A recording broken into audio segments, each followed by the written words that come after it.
There's something curious about this broadcast. T-minus 10, 9, 8, 7, and we have main engine start. 5, 4, 3, 2, 1, and liftoff. This is TGP Nominal. Commence episode now. All systems remain nominal.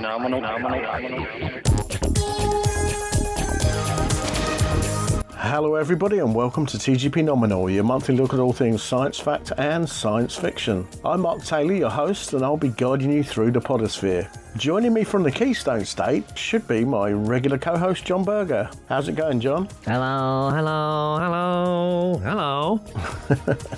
It's been a while, hasn't it? It has been. Yeah, last time we spoke was Christmas. Probably, yeah. Apart from a few words maybe on your Twitch stream. Yeah. So how's it been going? It's been going. It's another day in modern America, need I say more? Yeah, I know what you mean. Yeah. At this present time, I can't see me visiting the US of A for the foreseeable. At the present time, I can't blame you one iota. But on a separate note, you got PAX East coming up this month, haven't you? I do. PAX East in a little over a month. Yeah. So, for listeners not familiar with PAX, can you tell us a little bit about it? It is the largest video game convention pretty much in the US. Board game, video game, tabletop game, card game, you name it. Because it actually stands for Penny Arcade Expo? That's what it originally was because it was founded by the guys who make the Penny Arcade comic strip. Right. But they've obviously sold the management rights to Reed, I think. Reed. Or Reed yeah. Pop or Pop Reed or whatever. Yeah. I guess it's one of those deals where now PAX is the word. It doesn't really stand for Penny Arcade Expo, but whatever. You know, like CES no longer is Consumer Electronics Show. Mm-hmm. It's now CES. That sort of nonsense. Whatever. I don't get it. We've got I don't know what you could call it. It's kind of like a used goods store for video games and tech and all that kind of stuff. For years, everybody called it CEX. A couple of years ago, they started advertising on TV. Become more powerful than ever with an upgrade at sex. Yeah. Okay.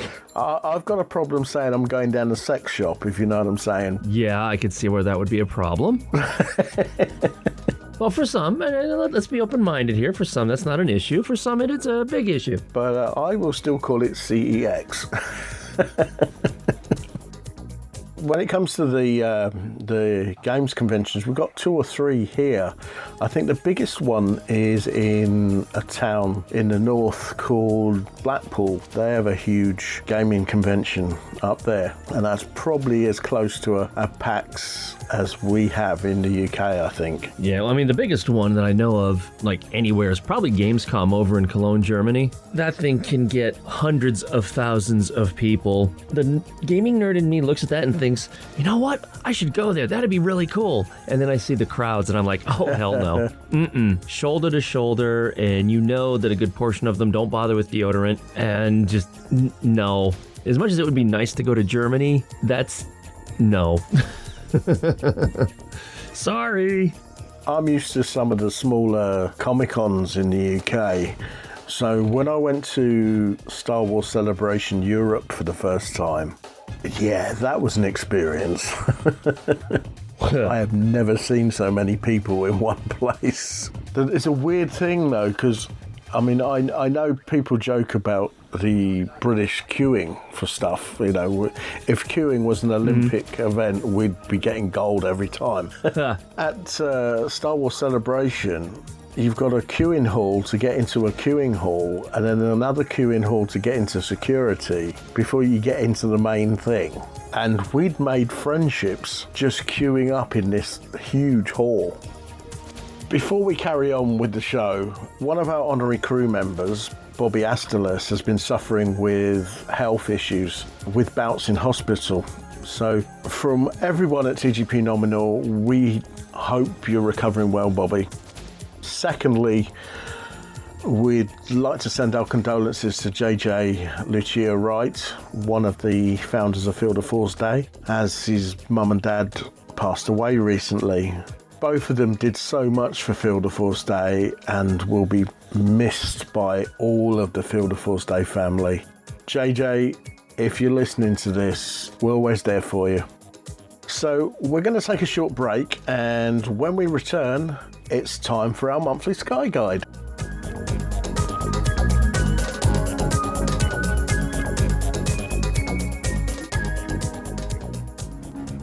Hi, I'm Matt Damon. I play astronaut Mark Watney in The Martian. In the story, my character is accidentally stranded on Mars. Sending people to Mars and returning them safely is the challenge of a generation. The whole world held its breath when the Curiosity rover landed in 2012. The boot prints of astronauts will follow those rover tracks, thanks to innovations happening today. NASA's journey to Mars begins on the International Space Station, some 250 miles overhead, where we're learning how humans can thrive over long periods without gravity. Here at home, people are working across the country on the new Orion spacecraft and Space Launch System rocket that will carry astronauts farther than ever before. When we invent new technologies for exploration, it benefits all of humanity. But more than that, the journey to Mars will forever change our history books, rewriting what we know about the red planet and expanding a human presence deeper into the solar system. Follow NASA's journey to Mars at www.nasa.gov.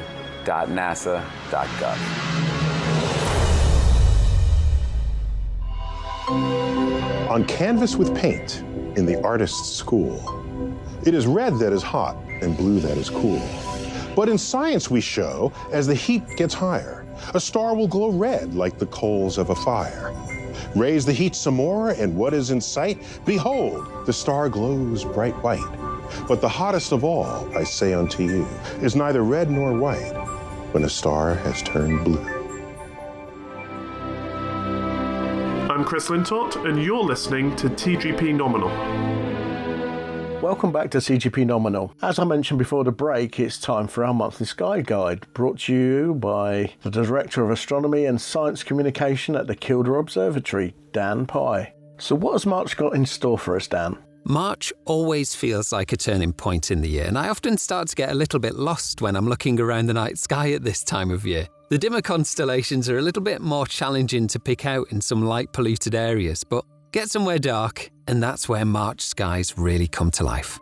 It's cold and still at this time of year, and you can get a sense of balance shifting as spring gets a little bit closer. The days are stretching and the evenings linger even longer, and the sky, it starts to change its character a little bit. One of the big astronomical markers of this month, of course, is the March equinox. Day and night are briefly in perfect balance with each other, which means summer is on the horizon, the distant horizon, but it's on the way, albeit bad for astronomers. Well, is it really that bad for astronomers? Because yes, we lose the lovely dark skies, but they aren't gone completely. It just means we have to go somewhere a little bit further afield, but we can touch on that as we start to get into the summertime. The equinoxes, they're not just moments in the calendar though, they're also geomagnetically interesting.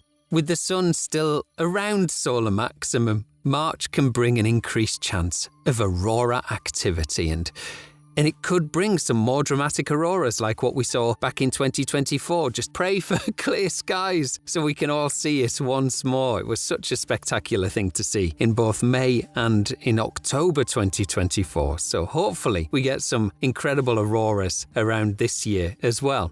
The way Earth's magnetic field interacts with the solar wind around the equinoxes sometimes opens more doors for some cracking Northern Lights moments, so it's well worth keeping an eye out on things like Aurora Watch UK. They've got an app you can download for your phone, and if there's some aurora activity, you're going to get a notification. or you can sign up to alerts on spaceweather.com. It's a really good website, that actually. Some people don't like it because it gives you global average systems, but I really like it because it gives you quite a lot of information about the sun and what's happening on there. And also Glendale Sky Auroras. This is a really good website with lots of robust information about what's happening with the aurora and whether or not it's worth getting out to have a look at it. A lot of it is linked to observational data, so you can check nearby you to see if someone's seen it before you bother getting out in the cold. The nights are getting shorter, but they're still long enough to do some proper observing in March, and it's really when galaxy season starts to get into its stride, and I love galaxy season. Winter constellations are still very much present in the early evening, so you've still got things like Orion as a dominant feature down in the south, and you also have Taurus and Gemini lingering around too. Both got really beautiful features to them that are worth just having a final look at before we start to wave goodbye to those constellations. One of my favourite things in Gemini actually is just off the foot of Gemini is a little cluster of stars called the Shoe Buckle Cluster. And I would really recommend pointing your telescopes towards it, pointing your sea stars towards it, or your dwarfs, whichever smart telescope you have, or maybe even a pair of binoculars if you're somewhere nice and dark. The real shift is happening a little bit later on because Leo is climbing higher in the sky, and it's quite an unmistakable constellation is Leo. It marks the moment when we stop looking inward through the crowded disk of the Milky Way, where we've got lots of clusters and very bright patches of the Milky Way's band. Instead, we're looking outwards beyond the Milky Way. And in this direction, we get to see a lot more galaxies. In particular, the Leo triplet, which is just underneath the back end of Leo. I always like to remember where they are by thinking Leo has pooped out 3 little galaxies. And the Leo triplet is a beautiful object to get a look at through a good telescope in some dark skies and maybe one of your smart telescopes as well. Not so much a target for binoculars, I'm afraid. You need something a little bit more powerful for these ones.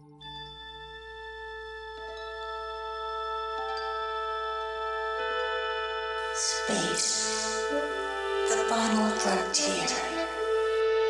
These are the voyages of TGP Nominal and its infinite mission to explore space, science, and technology news.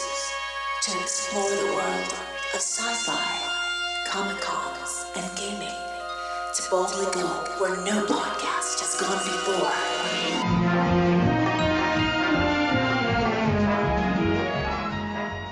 And then behind Leo comes the constellation of Virgo. And Virgo is starting to get much better placed by mid-month now. And that means that we're in the patch of sky where it's absolutely teeming with galaxies. It's a vast collection of galaxies, tens of millions of light years away. And instead of wintertime when we have things like lovely nebulae and all sorts of bright constellations, instead we're looking way beyond our Milky Way galaxy now at all of these other little galaxies. I call them little, but many of them dwarf the size of the Milky Way even. Hundreds of billions of stars in these little islands that we can see at this time of year. And it does get a little bit repetitive. It does mean that we're starting to look at smudge after smudge after smudge. There's some really beautiful looking galaxies. Spiral galaxies, galaxies with different features. Lenticular galaxies is one of my favourite things to look at, is lenticular galaxies. You can also look at the huge big globular galaxy that was the target a few years ago of the Horizon project, which was taking an image of a supermassive black hole at the centre of that galaxy. So take a good look at that if you want to as well. One of the biggest galaxies that we can see with our telescopes. March also brings a lunar eclipse, but for the UK observers, this one's going to be a little bit more frustrating. The eclipse occurs with the moon's quite low on the horizon.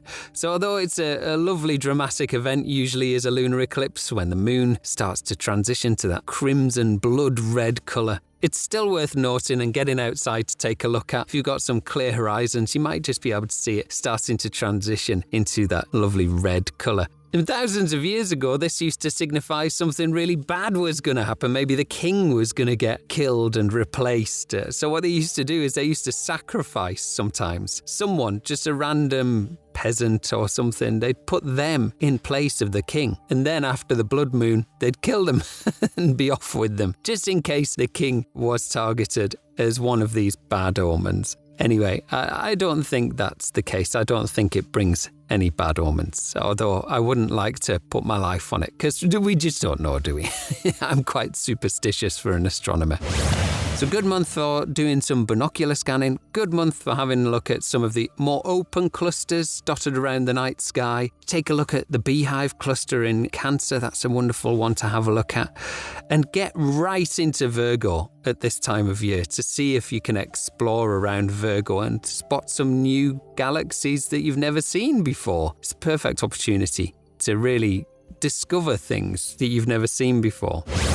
March starts to bring slightly better weather conditions as well. As we start to get into March and April, we start to get much drier conditions, meaning we get much less cloud in the sky. Statistically, April is one of the clearest months of the calendar year, so a good opportunity is on the horizon for us to get more clear skies and get outside doing some stargazing. That's it for this month, and I'll see you next month. I'm going to the Kennedy Space Center this month, and sat on the launch pad is the Artemis rocket, which didn't go up in February, but in the interim, it's sat there at Kennedy Space Center, or Cape Canaveral, on the launch pad, and I'm going to go and take a look at it this month. So I'll let you know how that goes next month as well. That's it for now. Clear skies as always, and I'll see you next time. Thanks, Dan. Don't forget you can find a visual version of the Sky Guide with images, diagrams, videos, and links to further information in our show notes. To find the show notes, tap the button marked Explore This Episode below the podcast player for each episode on the podcast page of the website.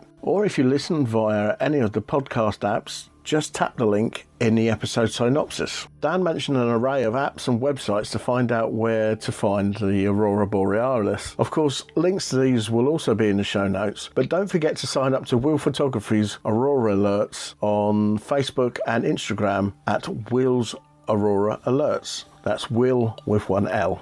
Right, I think it's time for another break, and when we come back, John and I will be chatting about space, sci-fi, and pretty much anything else that comes up in conversation, really. And here we go.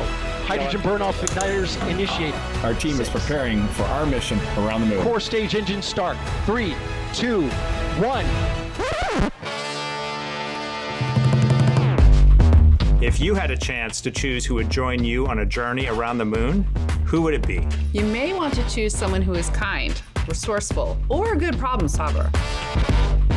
Each of us bring different strengths to the table, and we work together to accomplish the mission. Hi. Hello. Didn't you know? My whole team, we be running this show. Most importantly, though, you want to choose someone you can spend 10 days with and not get on each other's nerves.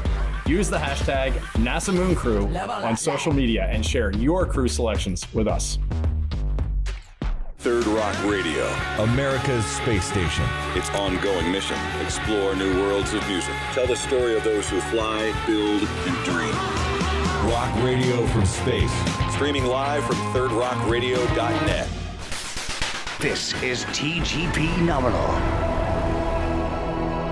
So welcome back to TGP Nominal. It's been a while since John and I have been chatting about space and science and anything else in between.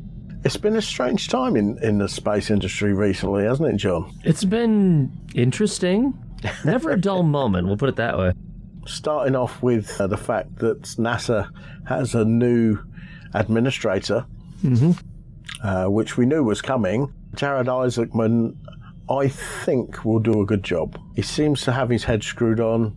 He's moved himself away from, let's just say, stuff that might disturb him from his duties. I think we've really got to start off our proceedings with Artemis 2. Yeah. So it was due to launch in early February, but it had technical problems, which included a liquid hydrogen leak, which cut short the wet dress rehearsal. And then the launch was moved to March the 6th. And then since then, the new NASA administrator, Jared Isaacman, shared on X that after data showed an interruption in helium flow in the SLS interim cryogenic propulsion stage, teams are troubleshooting and preparing for a likely rollback of Artemis 2 to the vehicle assembly building.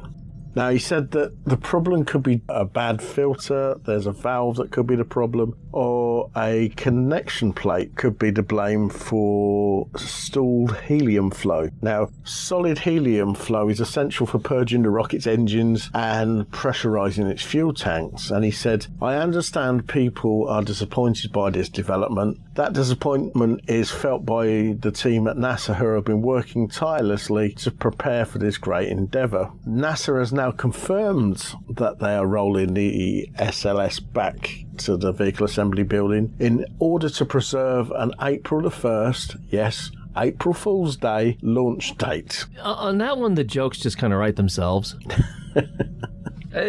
The whole Artemis thing has been a joke, but whatever. I mean, Artemis itself is fine. It's just SLS, isn't it? Yeah, granted, yes. The Senate launch system. Yeah. The SRB engineer retainment program. That's what it was set up for, was to keep the old school jobs from the shuttle era going, basically. Which, I mean, admirable. You can't argue with that. But I don't know, I just think that they could have done better than what they're doing. And based on everything that we're seeing regarding budget overruns and so forth, I think it's pretty spot on to say that they could have done better. And the fact that they keep handing the jobs to the old school network, yes, they have done good work in the past, but current merit, they really don't deserve the contracts. Yeah. And it's so disheartening to say that, considering how much we love the space programs and how much we love rockets and stuff like that. But it's still just like, this hasn't felt right from the start. No. It's still got a slight twang of the Ares project to it as well. They should have made Orion, well, they have kind of made Orion universal, because the original Orion capsule did not go on an SLS, did it? Didn't it go on a ULA rocket, I think? Delta Heavy or something? Well, it says the first complete unit was launched on Artemis 1. Now that was CM002. They're calling that the first completed unit, saying, no, launched on November 16, 2022 on Artemis 1. But there was a test run of the Orion capsule before that. They're not counting that one, apparently, because that was a test module. But it did prove that it could go on another vehicle. Yeah, here it is. The uncrewed test flight was launched on board a Delta IV Heavy. Yeah, I thought so. But wow, that was back in 2014. Holy cow. Yeah. Wow. Time flies. As long as the rockets fly. That was a cheap joke. I'm sorry, but at the same time, I'm not. As they say on Everyday Astronaut, as long as it's pointy end up and flamey end down, that's all that matters. For the most part, yeah. At the same time, as long as the flamey end is really pointing down and not off to the side and things like that. Did you hear about the what happened on the USS 87 launch? Yeah. I mean, to anybody of a certain age and older, it will definitely spark some a little bit of a traumatic response to see that one of these solid rocket boosters on that Vulcan rocket decided to have a little flame out on the side. Yeah. It looks very much like another very disastrous SRB plume. Mm-hmm. I saw that picture and I was just thrown back. It was like, oh, that is 87? 86. 86, yeah. Yeah. Yeah, that was another reason why I'm just not feeling solid rocket boosters. I know. Their safety record is there. That's fine. But when you've gone through the trauma of actually seeing a shuttle go up, you recognize that it's because of a plume coming out of a solid rocket booster, to see it happening again, yeah, that's a traumatic thing. I mean, fortunately, the rest of the rocket, it was able to compensate for that. Nothing happened. That it went on as normal. But can we move away or just do something to get rid of these breaks in the seals of solid rocket boosters, please? Yeah. As of February 2026, Elon Musk announced that SpaceX is prioritizing building a self-sustainable city on the moon over Mars, aiming for this within 10 years. The key reasons for the shift to the moon: a permanent lunar city could be established in less than 10 years compared with over 20 years for Mars. Launch opportunities for the moon occurs every 10 days, allowing for rapid testing, whereas Mars missions are limited to once every 26 months. The moon is only 2 to 3 days away, making it easier for logistics, potential rescue, and regular travel, while Mars is 4 to 6 months away, and the moon serves as a necessary training ground to build an off-world industrial ecosystem before tackling harder, more distant planets like Mars. Now, not blowing our own trumpet here, but how long have we been saying this? Since like the beginning of the program? Not to sound so cheesy and cliched. It's not rocket science, you know. It's our show, we can do it. Some of the original Apollo astronauts were saying we shouldn't be even thinking about Mars yet. No. I know Gene Cernan was one of the biggest voices about not doing that. It makes sense. Use the moon as a stepping stone to get to other places. Once we've got that sorted and we can live for long periods on the moon, then we might be able to crack Mars. Right. It's baby steps, baby steps. You can't even compare it to like the race for the moon back in the 60s. That was politically motivated. The US and the Soviet Union were competing with each other. You know, we've got to get this done so to make the other one look bad. So I understand why we were able to push as far to the moon as quickly as we did, because we had to outshine the bad guy, as you know people would look at it, regardless of what direction that was in. But where's the incentive to go to Mars except to say, well, we did it. Okay, but at what cost? You know, if something goes wrong on Mars, they're dead. If something goes wrong on the moon, depending on what happens, you can get a vehicle up there. What is it now for Artemis? If they launch, it's what, 11 days, 10 days, something like that? Yeah. At the moment it is, because obviously they're taking it slowly, but eventually it should be the same as Apollo, where it would be 2 to 3 days. It's like going to Mars is a one-way thing, and it's a death sentence if something goes wrong. Let's perfect it on the moon, where, depending on how critical the issue might be, we could still get, people up there or back or whatever in a reasonable time. And let's learn how to use the moon's regolith to build buildings and so forth. Just keep sending the robots to Mars. That's fine. If you want to send people for terraforming at this point, or not terraforming, but you know what I mean. I'm thinking of Star Trek First Contact here. On a clear day, you could see Lake Armstrong. The moon is the most logical destination, not alternative. Mars doesn't make any sense. It does not make any sense. One of the strangest thing about this whole going back to the moon situation is they're going to actually have a toilet on board, which they've never had before. I mean, I'm sure they'll appreciate it. Oh, yeah. It will end up in the Guinness Book of Records as a toilet the furthest away from Earth. SpaceX's most flown Falcon 9 rocket booster launched on the 22nd of February, making its 33rd mission into space and back, obviously, as the company works to certify its boosters for up to 40 flights each. The 33rd flight of Falcon 9 booster 1067 came about 2.5 months after its previous launch in early December. Its previous missions include 4 flights for NASA, the Eurovision, what am I talking about? Oops. Sorry. The European Commission's Galileo L13 and 20 batches of Starlink satellites. The Starlink 6-104 mission added another 28 broadband internet satellites to SpaceX's growing low Earth orbit constellation of more than 9,700 satellites. But yeah, 33 times that booster has flown. That's pretty impressive. I mean, it's what they wanted. I mean, it's good to see that goal. As much as I love my space shuttle, imagine 33 space shuttle launches of the same shuttle and all of the resources that would have been wasted to do that.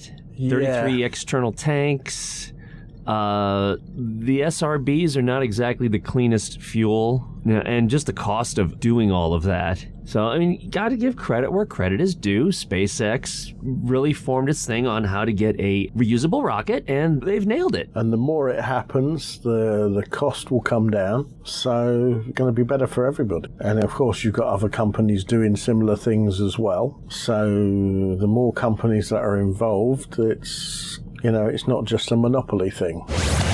There's one other thing that I had to bring up. On the 19th of February, NASA released a report on the findings from its program investigation team regarding the Boeing CST-100 Starliner crewed flight test. In case you guys are not sure what that was all about, well, NASA astronauts Butch Wilmore and Sonny Williams launched to the International Space Station on board a Boeing Starliner on the 5th of June 2024. This was the Starliner's first crewed flight test to the ISS. It was originally planned as an 8 to 14 day mission, but the mission was extended to 93 days after propulsion system anomalies were identified while the spaceship was docked at the ISS. NASA teams then reviewed flight data and conducted a ground test at White Sands Test Facility in New Mexico and made the decision to return the Starliner without the astronauts on board. The Starliner spacecraft returned from the space station in September 2024, landing at White Sands Space Harbor. That left Wilmore and Williams on the space station without their dedicated return vessel. They would eventually make the journey back home in March 2025 on board the SpaceX Crew 9 mission. You probably noticed there that I didn't use the word stranded like every media outlet said they were stranded on the space station. No, they wasn't. No. You ask any astronaut if they would like to spend extra time up on the space station, and they will say yes. I'm sure that they were put to good use. I mean, to have 2 more scientists up there for almost 9 months longer than they should have been, you'd think they're not going to take advantage of that? And the fact that they were able to come home on a different vehicle that they went up in. So I think between them, they've been up on Space Shuttle, Soyuz, Starliner and Dragon. So that's another string to their bow. Yeah. I don't know how much I agree with this necessarily, but they listed that as what they call a Type A mishap. Yes. That kind of ranks it up there with the Challenger and Columbia disasters. Because they say that it causes at least $2 million in damages or other unplanned mission costs, or involves an unexpected, what they call departures from controlled flight. Okay, yeah, it fits on that one. But it just seems like just because the whole thing cost more than $2 million in damages, that equates it to Columbia and Challenger? I kind of beg to differ on that one.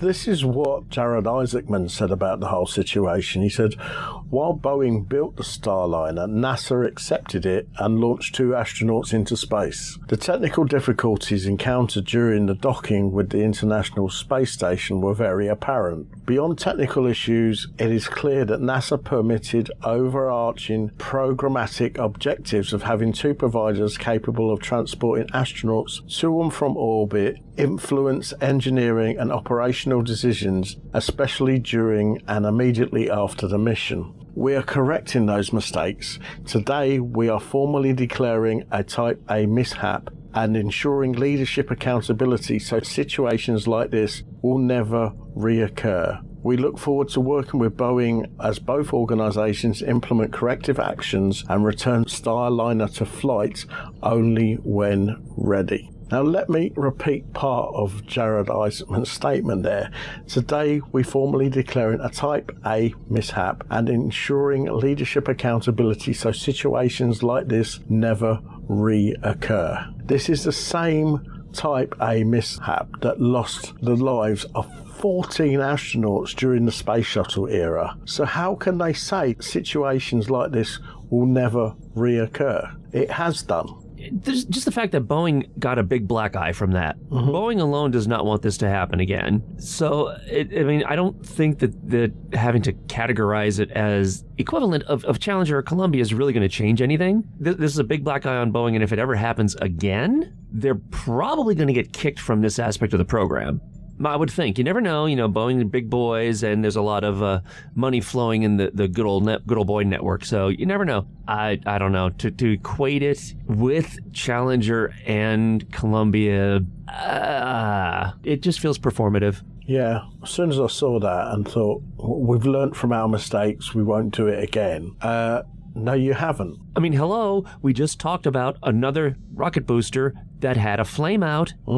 I just couldn't get my head around that when I read that statement. But if you want to read the full report, you can download it from the show notes. If you're a long-time listener to the podcast, you will know about the British dream of launching rockets from sovereign soil. We have launch sites on Shetland, Sutherland and Cornwall. Well, that dream has had a few setbacks over recent years, and it has just hit another one.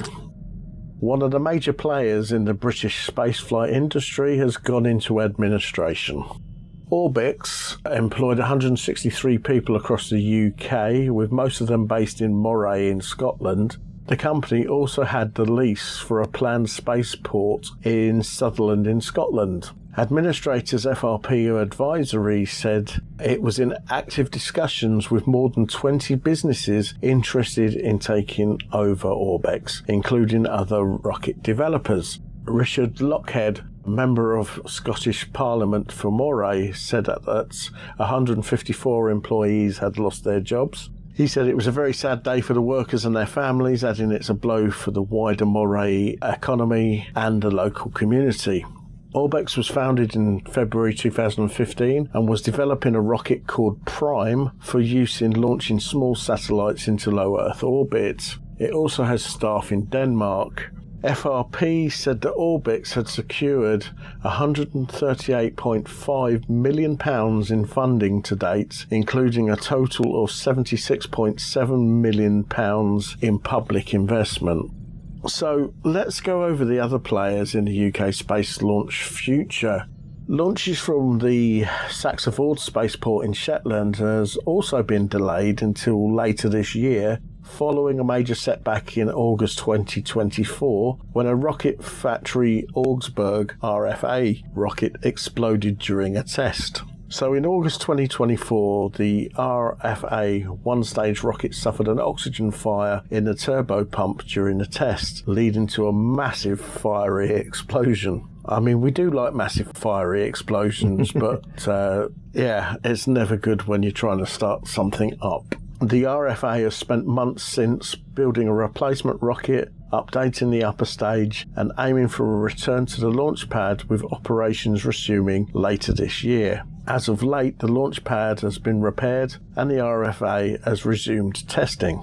Skyrora and High Impulse Technologies have also had plans for launches from the site, but they've all had to shift their launches because of the repairs that needed to take place at the launch pad. So it's a domino effect, really. Despite the delays, local residents remain generally supportive of the spaceport, though they have expressed concerns about the pace of development.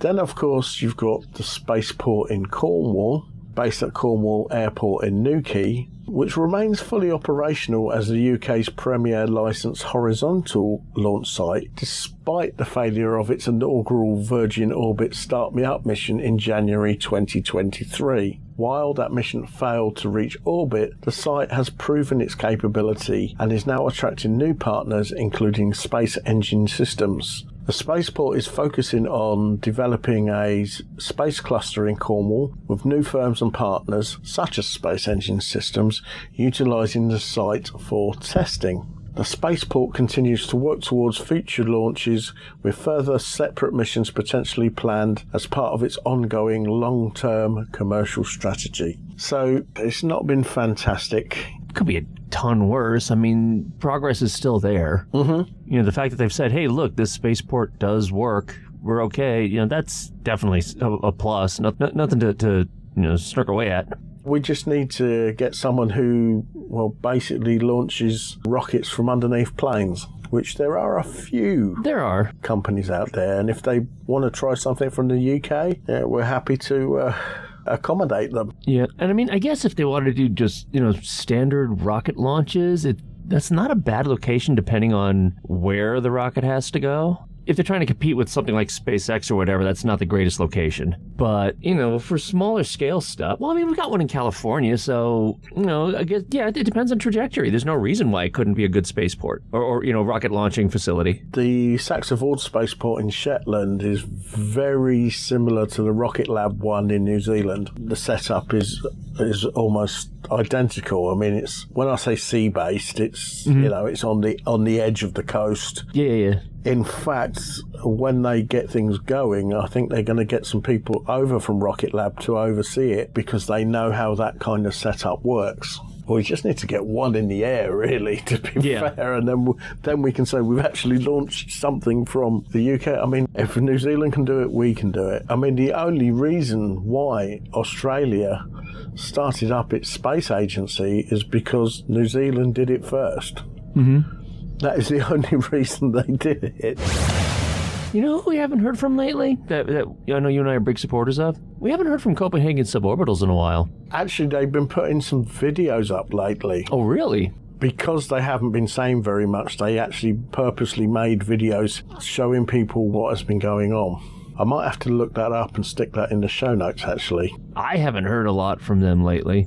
And it's like if you go onto their site and say, get our newsletter, it goes to a 404. It's like, ooh, okay. That's why I haven't heard anything from those. Didn't know if they were still going on or not. Oh, yeah, they're still going all right. I think they're completely under new management now, though. Oh, wow. Well, I mean, hopefully that's a good thing. Yeah, I believe there was some problems with one of their original management. I think there was some court case against them or something. Ooh. I'm not sure how that went, hence the change of management. Because I did a few years ago reach out to them and they did get back to me, but I'm going to try again and see if we can get somebody from Copenhagen Suborbitals on the show, because I think that'd be quite an interesting conversation. That would be neat. Because if we haven't heard much from them, then I guess the general public probably hasn't either. So that'd be kind of cool to get some news out for them. So for people not in the know, Copenhagen Suborbitals are it's not exactly a company, is it? They're a group of engineers, and when I say engineers, they're part-time engineers because they all have daytime jobs. And they are building rockets. And we're not talking about little model rockets, we're talking big rockets. Well, we're not talking sort of Saturn V size rockets, but they are big rockets, and they do aim to send somebody into space. That last launch they did, that was absolutely fantastic. And the fact they managed to capture it all as well. I mean, they had cameras everywhere, and it was on a floating launch pad as well, wasn't it? Mm-hmm. Yep. Well, that's part of why I'd like to see them succeed, not only because they're part-timer, this is more of a hobby-ish kind of thing, but the fact that doing it from a sea-based platform, that's cool. And that means they can launch from pretty much anywhere. These guys are serious about what they do. I mean, the rockets themselves look so... They could have been made by NASA. Mm-hmm. I mean, they are that good, but they are made in basically these sheds, well, they're huge sheds, but by people in their spare time. And to think of what they've achieved already just blows your mind, and what they want to achieve. If they actually get somebody into orbit, that would be totally amazing. Yeah. Who else other than like the big space companies have put someone into orbit? Nobody. So for them to be able to do that would be absolutely fantastic. Yeah, this video just popped up out of nowhere saying, sorry for the silence, but we have been very busy and this is what we've been up to. When I saw it, I thought, I wonder if John knows about this. Well, now you know. You could have forwarded it to me. Space explorations cannot rely on solar power alone, especially when it comes to the far reaches of our solar system. The sun's rays become so diminished that solar panels are highly impractical. The answer? Nuclear. NASA in particular has been using plutonium to power rovers and space probes for over 50 years via a very clever little unit called radioisotope thermoelectric generators, or RTGs, which are used to convert decay heat into electricity for the spacecraft. But this might be about to change. Enter Americium, or Americium-241 to be precise. It's emerging as a critical, long-lived nuclear fuel for space exploration, offering us a sustainable alternative to dwindling plutonium-238 supplies. With a 430-year half-life, it is ideal for powering deep space missions, lunar surface operations, and instruments for decades or centuries. Americium was first produced in 1944 as part of the Manhattan Project. It was called 95 Americium because of one of its neighbours on the periodic table, 63 Europium, was named after Europe, so Americium is named after Americas. The UK National Nuclear Laboratory have developed the world's first Americium-241 space battery in partnership with the UK Space Agency. It's extracted from stored nuclear waste, and its 430-year half-life versus 88 years for plutonium-238 allows for much longer, deeper and more remote missions. It is expected to power European Space Agency and international space missions starting in the late 2020s and beyond, offering higher endurance for exploring icy moons and outer planets. I understand the people's concern about nuclear power, if something goes wrong with the launch, okay, but what are the chances of that, really? Use nuclear. There's no reason why not. It's safer than it's ever been. It is. The Voyager spacecrafts are being kept warm with radioactive isotopes. When were they launched? Late 1970s? Yeah, so anything that could make that work, I'm all for it. But 430-year half-life, over 88 years for plutonium. Can you imagine Back to the Future with that? 2.42 gigawatts. Sorry, gigawatts. Man, could you imagine if they had long distance? I don't want to say Voyager 6. We know what happened to Voyager 6. Other Voyagers that had that kind of energy capacity to them, or even Mars rovers. If something happened and they couldn't rely on solar panels, that they could fall back on an energy source, a radioactive energy source that could make them go for 400 years, that'd be cool. They're talking to going to places like Europa and stuff like that, so, I found it really strange that obviously this was developed as part of the Manhattan Project in 1944, and it's named after the Americas, yet it seems to be the British that are developing it too.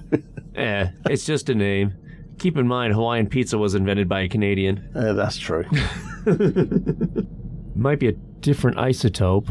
That's the same stuff that's used in smoke detectors. Yeah. From smoke detectors to powering space power systems. And I'll tell you something else that's really cool. When I was researching into this, I was trying to find a video about Americium-241 for going into the show notes, and the video actually sent me to a website called periodictable.com, and that is such a cool website. I know periodic tables do not sound cool, but this website is. I'm looking at it right now. I just love the way they've got the periodic table with the different things that it represents. Yeah, that is cool, the way it's laid out with the photos of what it's either in or the person it's named after. And if you look at the one on the side where you've got neon and it's all written in neon lights, which is so cool. When I was learning the periodic table at school, if I had something like that, I probably would have remembered it better. I was going to say, it definitely, the site shows its age. It was last updated in 2017.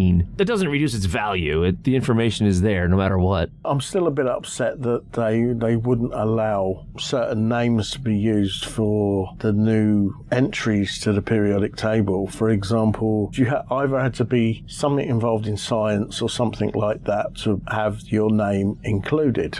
Now, one of the things they were looking for was an object that was a heavy metal. And I really think they should have called it Lemium after Lemmy from Motorhead. I was wondering where you were going to go with that one. You can probably come up with 2 or 3 of them for Ozzy Osbourne. Yeah, that's true. Because, I mean, one of his albums was called Osmosis.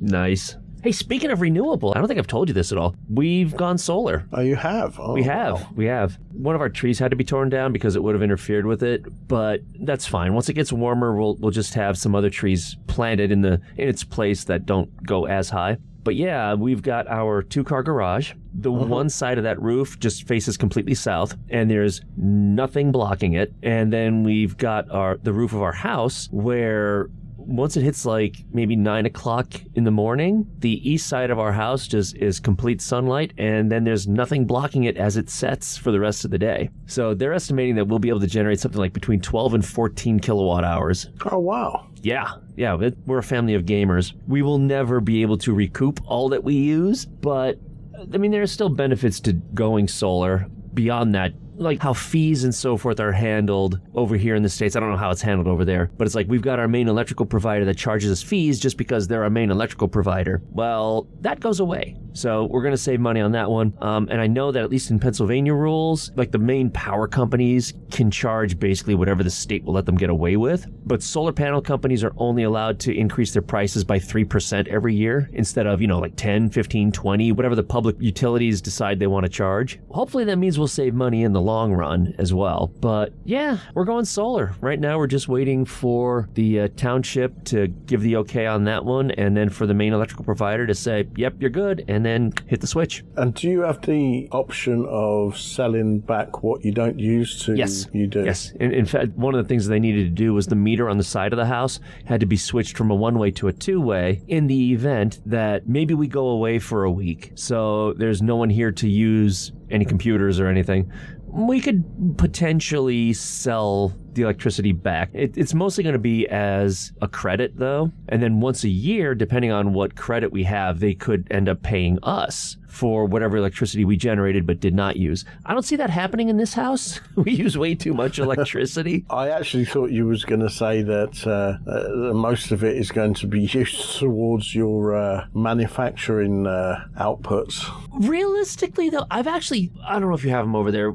I have a device called a kilowatt, which it's a wattage meter. 3D printers don't take up that much electricity. When they're heating up, yes, they will take a lot because, obviously it has to heat up the heating block. Once it gets to that, it really doesn't take a lot because it only has to kick in every now and then to keep the heating block at that temperature. It works a bit like a heat pump. Yeah, pretty much. They actually don't take as much electricity as you might think. So even if there's no real financial difference to us, it's still going to be that more that's not being used as fossil fuels or coal or whatever is used to generate electricity. Unfortunately, we don't have too much nuclear around here. I wish we did. Then I wouldn't feel as bad about it. But knowing that our electricity almost certainly comes from coal or natural gas or something like that, I still feel good with going solar. Hopefully it pays off. There's only one way to find out. Yeah, you probably won't notice it for a while, but no. Once you've been doing it for a year or so, you probably notice a big difference, I would have thought. Yeah, but apparently right now is the perfect time because solar panels, from what I was told, I guess I'd have to research this on my own, it's not like they're fully effective as soon as they get hit with sunlight. They still need a little bit of time to be broken in. And, well, that means that they're going to be fully broken in by the time summer hits. Pennsylvania can reach like 95, 100-degree days regularly. That we hit those every year. So I'm curious to see how much power they actually generate and see what happens with that. Crichton, what are you doing, man? Oh, sir, I'm listening to the Garbage Pod. It's a podcast I found in the Podisphere. Okay, let's move on to a little bit of sci-fi. Have you heard of a guy called Kai Patterson? I can't say that I have. No, I've just recently discovered his work. He's a filmmaker from Hawaii who currently lives in Los Angeles. He's a director that writes, produces, edits, and even does his own visual effects. Now, he's gained global media attention from places like Variety and Screen Rant and stuff like that for his viral fan edit of Obi-Wan Kenobi, which he edited down to a single 2.5-hour movie. He has gone on to make other fan edit movies which have have addressed a lot of the issues that Star Wars fans stated ruined the TV shows for them. When he released his Obi-Wan fan edit, another one was released at the same time by somebody calling himself Pentex Productions, which fans of the franchise have been comparing with his work. So Kai got in touch with Pentex and they became fans of each other's work. Eventually, they decided to join forces and tackle a fan edit together. This became a two-part Boba Fett movie. Book 1, Without a Tribe, and Book 2, The Name of Honor. And they've done a really good job with this project, and I just wanted to promote them. So basically, there's little tweaks and stuff that he's done. I haven't actually watched all of the stuff yet because I've been really busy lately, but I'm interested to see what he does with... There's a kind of a speeder bike scene in the Book of Boba Fett, which is really badly done, and I'm wondering what he does with that to make it look good. And he's also done Ahsoka as well. He's done Obi-Wan, Ahsoka, and the Book of Boba Fett. But it is so really well done. Both of them have taken so much time and effort over these projects. The original stuff isn't their own work, but the tweaks that they've done, as a lot of work has gone into them. And I just hope that they kind of get appreciated by the powers that be and might get taken on by them. As long as it wasn't done through AI, as long as it was just genuine fan edits, cool. They've properly done effects and stuff and proper editing. Nice. So just cut out the fluff. Yeah, pretty much. Very nice, very nice. Now that I can appreciate. It's the ones that, oh, look at all of these AI videos that we've made. It's like, yeah, no, that's not cool. There's quite a few of those on YouTube. Yeah, unfortunately. I mean, the stories that they've come up with are pretty good, or the theories that they've come up with are pretty cool, but yeah, it's shoddy at the best. But I mean, AI is just... It was shoddy at the best. Yeah. Yeah, let's use all these millions of gallons of fresh water every day so people can make anthropomorphized pictures of their dog. How about no? How about we don't do that, you know? Did you see the Mandalorian and Grogu trailer? Yes. Yes. The good thing about Filoni and Favreau is that they, in their trailers, they do it the old-fashioned way where some of the really good stuff is not included in the trailer. Yes, as it should be. You want it to be a surprise, if you like. But Filoni and Favreau have got a habit of keeping some really good stuff away from the public until it's released. And they did it with The Mandalorian before, where, you know, with...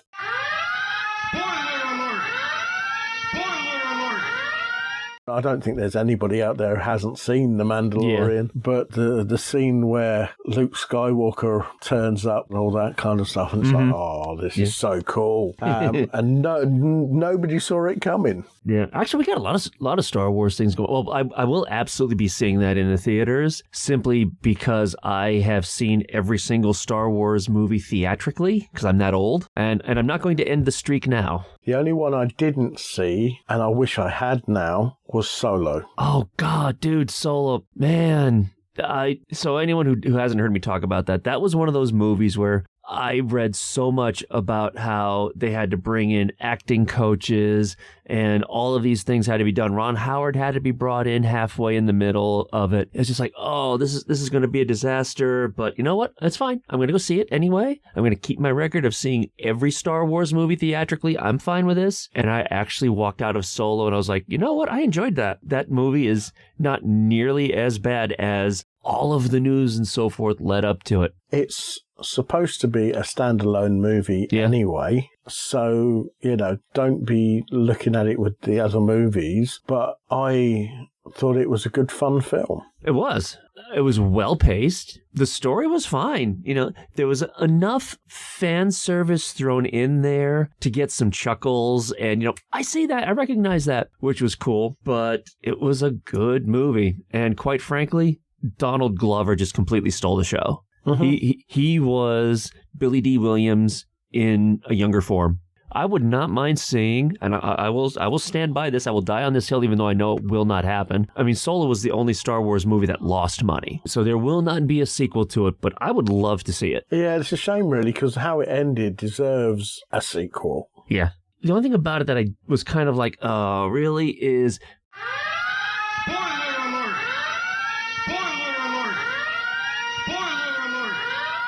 It was cool that they had Darth Maul in there, but in order to understand why he was there, you had to watch, which series was it that he was in that really led up to that? Clone Wars. Yeah, so if you didn't watch the Clone Wars, then seeing Darth Maul there would have been like, cool, but what's he doing there? And that's the one thing about Star Wars that would always drive me nuts. Well, Star Wars and the Marvel movies would do that. To understand this, then you need to watch this and this. But before you watch those two, then you have to watch this so you can understand those. And it's just like, come on, really? How it seems to be is if you don't see a dead corpse, they're not dead. Yeah, they'll be back. So I'm looking out for Mace Windu now.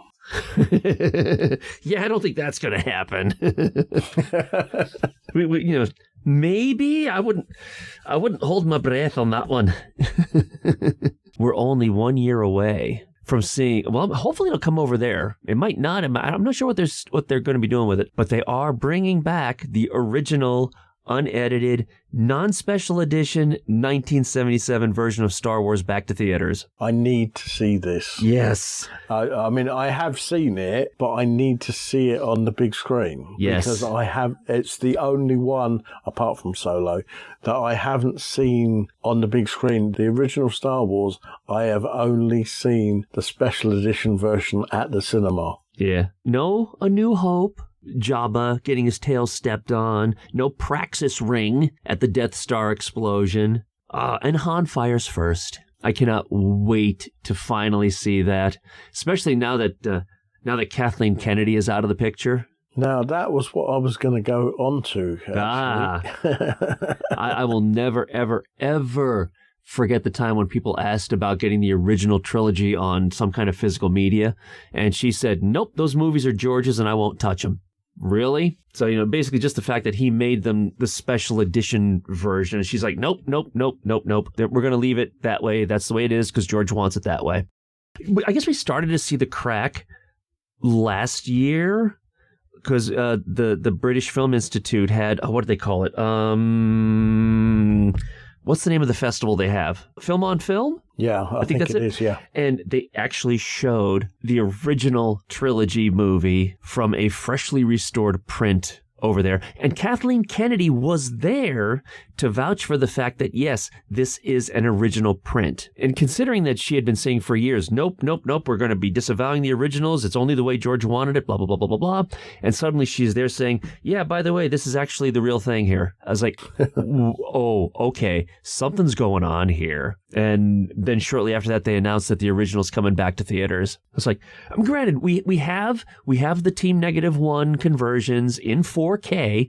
So, if you know where to find it, you can find the original trilogy in 4K. And it looks light years better than the despecialized edition, which is still good. Don't get me wrong, the despecialized edition is still good. But the Team -1 version in 4K is just glorious.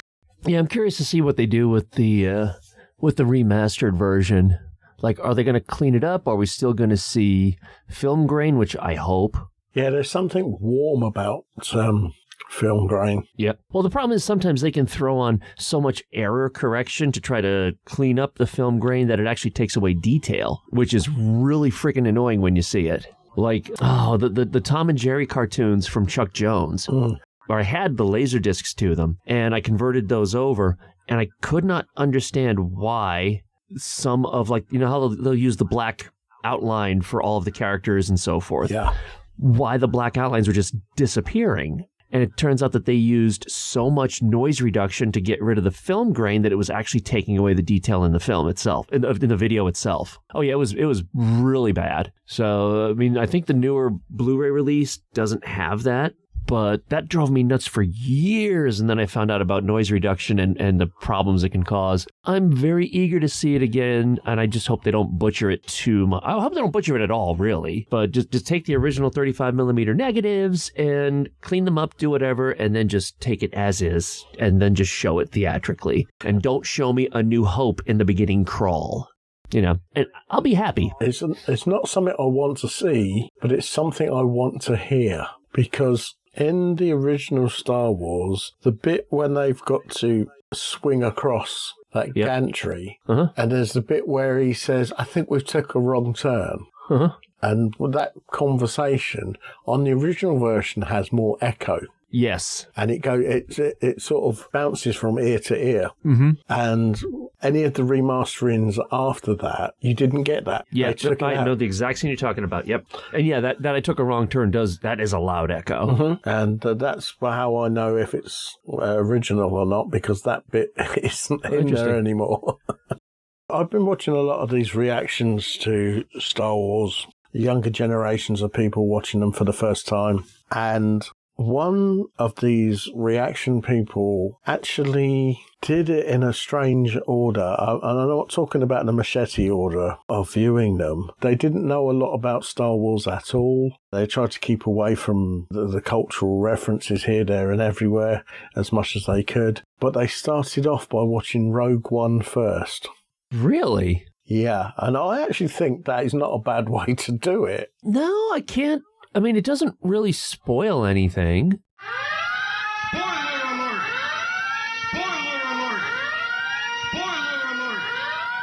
You know, I mean, the big surprise to that is obviously Darth Vader at the very end. But, I never thought about that. Because then when you go into the original Star Wars, and it just fits perfectly, doesn't it? Yeah. Yeah, because, I mean, for anyone who hasn't seen Rogue One, it literally ends like a few minutes before the original Star Wars begins. Well, I thought, well, that's a strange way of doing it. And then when I thought about it, I thought, actually, that's not a bad way to watch them. No, it's not, really. As long as it's still like Rogue One, 4, 5, 6, then go back to 1, 2, 3. Yeah, because the machete order says do 4, 5...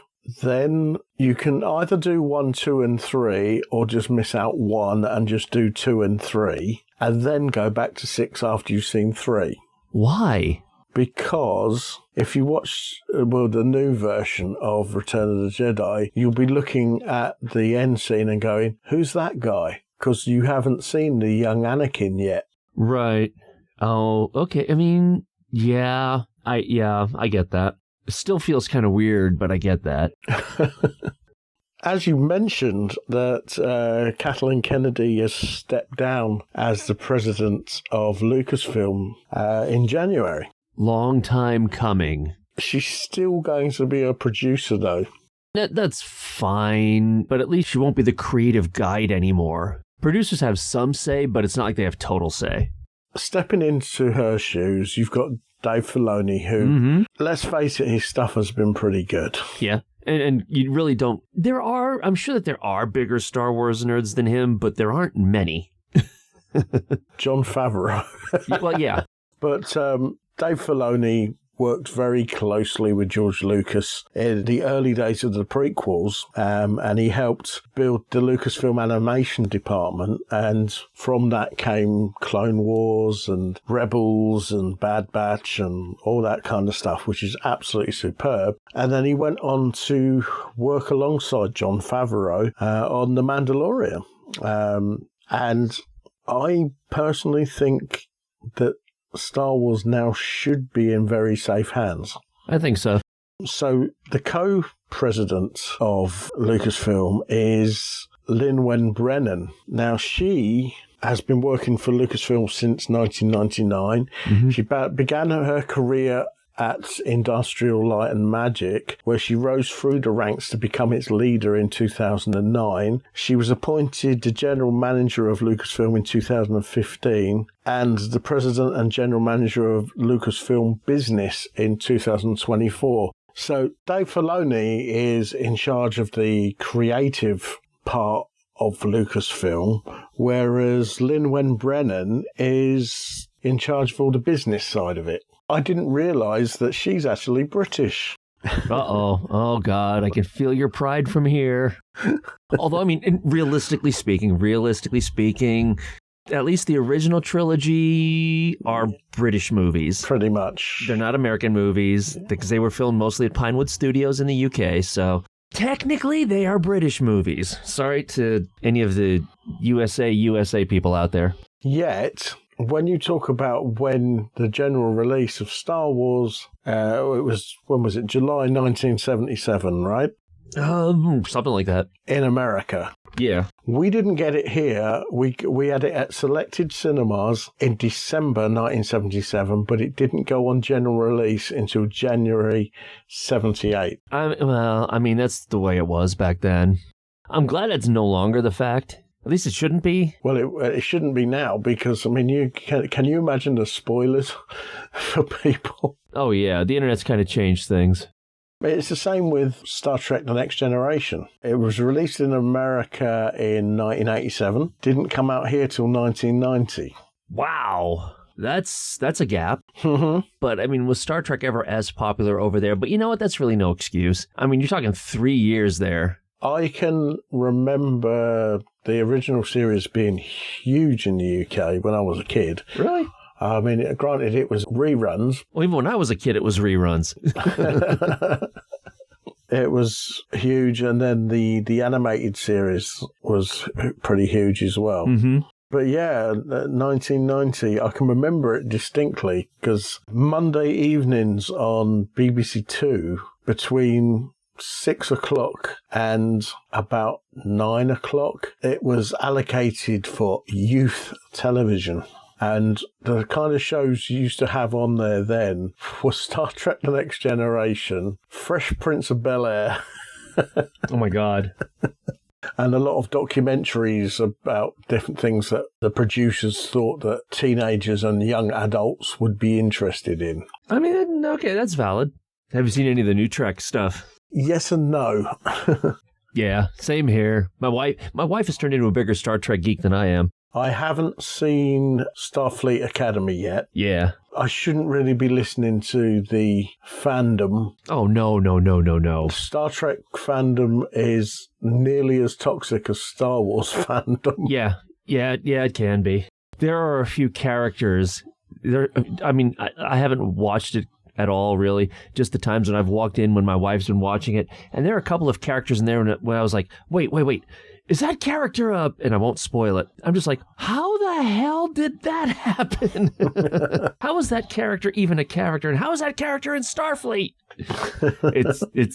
It's got some really cool curveballs in there. I seem to recall them coming up with a concept for a Starfleet Academy series around the time that The Next Generation was around, because they were going to do it with Wesley Crusher. Yes, I do remember that, yep. And when I heard about the concept, I thought, this is going to be Beverly Hills 90210 in space, isn't it? Like I said, I haven't really watched it. It still could be, but I'm just glad to see that Star Trek is still going on, considering that they haven't done anything with movies lately. Mm-hmm. I mean, the last announcement was 3 years ago, and they said, oh yeah, we're bringing back the Kelvin timeline people, and even like Chris Pine was like, wait, what? They haven't said anything to us about that. What? Which at the time I said was the dumbest move they could have done, because that puts all of the negotiating cards into the Kelvin actors' hands. Mm-hmm. I mean, good for them, I guess, but that could have made the cost of another Star Trek movie skyrocket. Yeah. I was like, that probably wasn't the smartest move. We haven't heard anything since.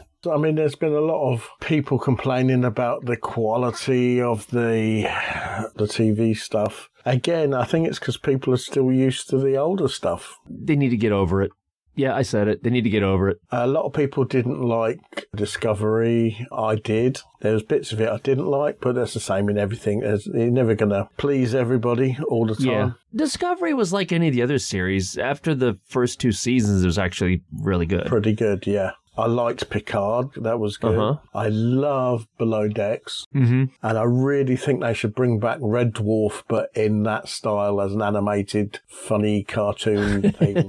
It would be that could work. Are any of the original Red Dwarf actors, are they still around to do the voices? They are. There you go. But see, they wanted to bring back a new series, and everyone's saying they're getting too old to do this stuff now. Well, hence why make it animated. Yeah, because one of the main characters, Chris Barry, he's just recently started recovering from cancer. Ooh. And he's used to doing voice acting because I don't know if you remember, there used to be an English, almost like it was a puppet show. It was a satire show each week taking the mickey out of what was happening in the news, and it was big rubber puppets. Those are the same puppets that were in the Land of Confusion video? That's the one. Okay, yeah. So you had Ronald Reagan, Maggie Thatcher, all that kind of stuff. Well, Chris Barry actually did the Ronald Reagan voice. So he's used to doing voiceover work. Yes, my friends, God gave us poor people for only 2 reasons. 1, to work all week for practically nothing. 2, to give us something to laugh at on Sundays. I think the show you're talking about, I'm 99% sure was also shown over here. Didn't last very long, though. Actually, they resurrected it and put it on YouTube, but some of the stuff they've put on that they can't show on YouTube, you have to go to their website to watch it. Interesting. I wonder why. Because I don't think some of the comedy you'll be able to get away with on YouTube.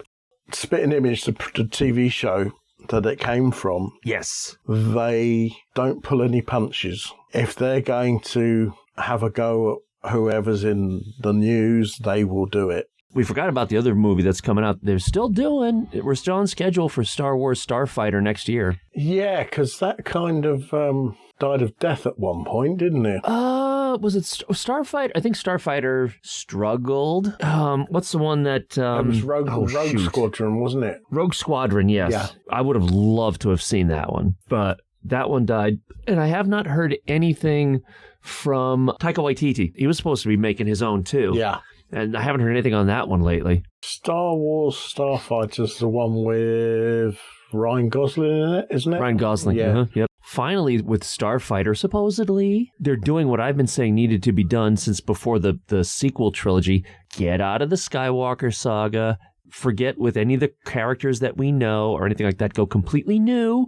You know, you got a whole freaking galaxy where you could do stuff. And it looks like they're finally doing that with Starfighter. Well, do you remember there used to be a video game called Star Wars Starfighter? Oh my God, yes. And that pretty much stayed away from all of that, although it was set in the same time frame. I know one of the characters was a Naboo Starfighter pilot. Yep. But the whole concept of it kept away from all of that, and I quite enjoyed it. So when I heard that they were going to be making a Star Wars Starfighter movie, I thought, I wonder if it's going to be based on the video game. Because the characters were really good. Oh, it could be. I mean, I haven't seen anything that would indicate that, but I guess it's possible. Mm-hmm. A lot of the Star Wars video games, because as you know, I'm not up to date with a lot of video game titles, but a lot of the newer Star Wars games, I have seen some of the in-between animation that they put in between the gameplay, and they have been talking about some of the characters from those coming into the movie fold. Yeah. For a long time. Yeah, unfortunately, looks like we don't have any information at all about it except who's in it and the basic production stuff. Mm-hmm. I mean, that's fine. It's still, 15 months away from release? Yeah. It's going to be a while before we get a trailer for it. But hey, another movie for me to see theatrically. Spamhead Productions are a small independent sound recording company based in rural Hertfordshire. We specialise in creating content for all your podcasting needs, whether it be field recordings, vox pops, or capturing the atmosphere during social events. Editing is a very time-consuming job, so Spamhead Productions are on hand to take away some of the burden for you. Just advise us on how you'd like your content to sound, and we will do the rest. We can even help you design and manage a website for your podcast too. Visit us now, spamheadproductions.weebly.com. That's spamheadproductions.weebly.com. So, John. So, yes. Oh, I just hit my microphone. I'm so sorry. Oops. What's the microphone done to you? I don't know. It jumped in my way. So here we are at the end of another packed episode. It's been a while. It has been. Hopefully we can do something a bit more regular. It would be nice. Hopefully I can get something out of PAX East. The last few years have not been very conducive to that sort of thing. I noticed you were saying that over recent years it hasn't been as big as it has been previously. It's not even that, but I mean, I guess one goes in hand with the other. If it's bigger, then that means there are going to be more developers there, more studios there. But the past few years, it's like, oh, hey, here's our 2D platformer. Oh, look, here's someone else's 2D platformer. Oh, here's someone else's 2D platform. Oh, here's someone's horror game. Oh, here's another horror game. Here's another horror game. Oh, look, here's another real-time strategy. Here's a real-time strategy. Here's a real-time strategy. It's like there's so much variations on a theme that it all just kind of blends in together. There are no standouts. Yeah. So asking questions would just be the exact same questions, which would probably yield the exact same answers. And it's like, I'll give it a try again, but the last few years, it just has not been a breeding ground for good interviews. So we just have to keep your ear to the ground and see what comes up, really. Pretty much. Next month is April, which can only mean one thing, and that's Yuri's Night. So hopefully we can come up with some interesting content for you all. So really that leaves me with one thing left to say, and that's what I always say at the end of each episode, and that's thanks for listening, take care, and we'll speak to you all again real soon. Toodles, Doc. You know you stinker. Well, that about wraps it up for this episode of TGP Nominal. If you want to get in touch with us, then send an email to garbagepod@virginmedia.com, where your input is our output. Or click the social media icons at the top left of the page over at tgpnominal.weebly.com. If you would like to subscribe to any of our podcasts, you can do so via Apple Podcasts, TuneIn, Spotify, and YouTube Music. Don't forget to rate and review us. And you can listen to me going solo, bringing you the latest in movies and home theater for regular people in the Widescreen podcast over at widescreen.org. And if you like what we're doing here, then why not buy us a coffee by clicking on the donate button on any of the podcast pages. And don't forget to spread the word about us.